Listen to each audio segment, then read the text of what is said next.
گا. یہ جو حدیث سنا رہا ہوں اسے امام طبرانی نے بیان کی ہے. دلائل النبوت میں بے شمار کتابوں میں حدیث مل جاتی ہے. معروف حدیث ہے. میرے اور آپ کے آقا کریم صحابہ کرام کے ساتھ محو سفر ہیں. چند صحابہ ایک طرف سے گزر رہے تھے. انہیں راستے میں ایک چرواہا ملا. چرواہا سمجھتے ہیں نا؟ آجڑی، اونٹ چرانے والا، بکریاں چرانے والا. صحابہ کرام سے کہتا ہے تم کون لوگ ہو، کدھر جا رہے ہو؟ کہا ہم مسلمان ہیں اور اپنے نبی کے ساتھ محو سفر ہیں. کہنے لگا تمہارے ساتھ کوئی نبی بھی ہے؟ صحابہ نے ہاتھ پکڑا، حضور کی بارگاہ میں لے آئے. وہ امام الانبیاء کے سامنے کھڑے ہیں. کہنے لگا آپ اللہ کے نبی ہیں؟ فرمایا ہاں میں اللہ کا نبی ہوں. اب اس نے ایک بے ادبی کی، گستاخی کی. اس نے کہا اگر میری قوم مجھے جلد باز نہ کہتی تو میں تلوار اٹھاتا اور معاذ اللہ آپ کو شہید کر دیتا.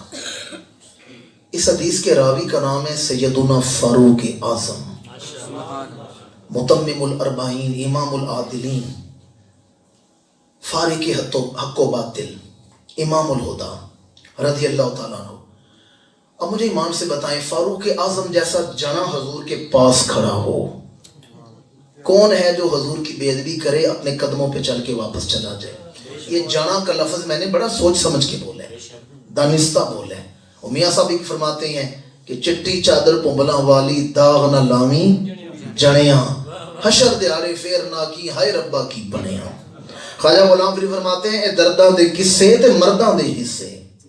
یہ میں کسی مرد کی بات آپ کو سنا رہا ہوں. فاروق اعظم اگر محفل کے آداب کا خیال نہ ہوتا تو میں برسر ممبر سے نیچے اترتا اور زمین پر بیٹھ کے آپ کو بتاتا کہ فاروق اعظم کا قد کم و بیش 7 فٹ قد تھا ان کا. کشادہ پیشانی، چوڑا سینہ، سرخ و سفید، روب و جلال والی ہستی. اور 7 فٹ کا جنا پتہ ہے حضور کے سامنے بیٹھتا کس طرح تھا؟ وہ بطل حریت حضور کے سامنے کیسے بیٹھتے تھے؟ اگر محفل کے آداب کا خیال نہ ہوتا تو میں آپ کو بیٹھ کے بتاتا. فاروق اعظم آتے حضور کی بارگاہ میں تو زمین پر گھٹنوں کے بل 2 زانوں بیٹھتے جیسے ہم اتحیات بیٹھتے ہیں اور اپنا سینہ اپنے گھٹنوں کے ساتھ لگا لیتے.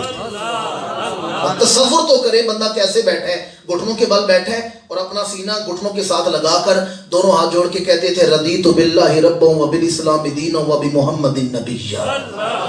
عمر اسی پہ راضی ہے، اللہ میرا رب ہے، حضور میرے رسول ہے اور اسلام میرا دین ہے. فاروق اعظم حضور کی بارگاہ میں کھڑے ہیں. صحابہ کرام نے تلواریں بے نیام کی اس عربی کا سر اتارنے کے لیے. امام الانبیاء نے فرمایا ٹھہر جاؤ، وہ جاہل ہے، میں تو رحمت للعالمین ہوں. جب اس نے حضور کی شخصیت میں نرمی کا پہلو دیکھا تو حدیث کے الفاظ ہیں اس آدمی کے ہاتھ میں ایک تھیلا تھا. کیا تھا؟ تھیلا. اور تھیلے میں مردہ گوہ شکار کر کے رکھی ہوئی تھی.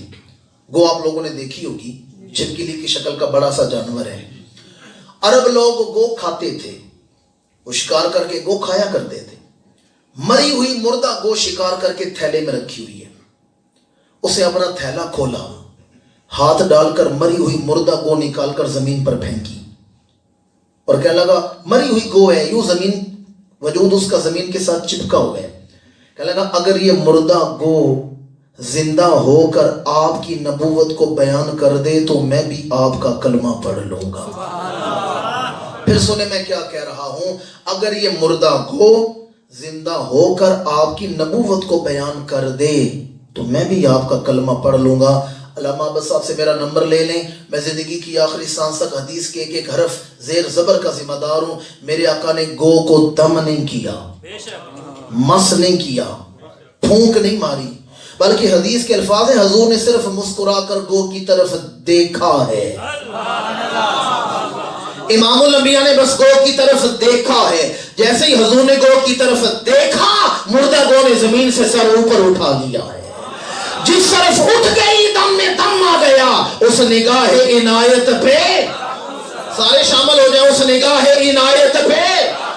جناب عیسیٰ روح اللہ کی بڑی شان ہے. آپ پیر کی ٹھوکر مارتے ہیں مردہ زندہ ہو جاتا ہے. کم باذن اللہ کہتے ہیں مردہ زندہ ہو جاتا ہے. میری ملت کے باشعور مسلمانوں، جناب عیسیٰ پیر کی ٹھوکر مارے تو مردہ زندہ ہوتا ہے. ہمارے آقا مسکرا کے دیکھ لے مردے زندہ ہو جاتے ہیں. نعرہ رسالت، نعرہ تحقیق،